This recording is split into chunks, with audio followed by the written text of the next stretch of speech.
И така, какво става, хора? Аз съм Геймър и днес снимам един епизод. В този епизод мисля да покажа как може да изтеглите едно приложение или по-точно файл, за да може да снимате с Bandicam над 10 минути и отгоре да ни ви се показва най-дразнищото нещо поне с Bandicam www.bandicam.com. За да ви, както казах, трябва, или може би не съм казал, трябва ви ето този сайт. Ще го има долу в описанието, може да си го изтеглите. Цъкате Indir, не знам защо е на друг език. Ето го,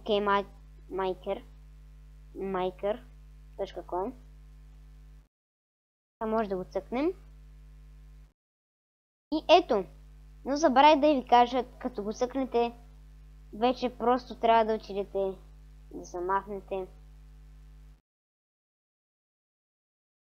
И просто трябва да направите така. Аз съм го изтеглил втори път, не знам защо.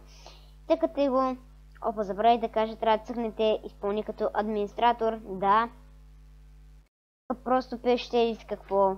Клонбай, еди си какво. Тъкате и вече може да използвате Bandicam над 10 минути.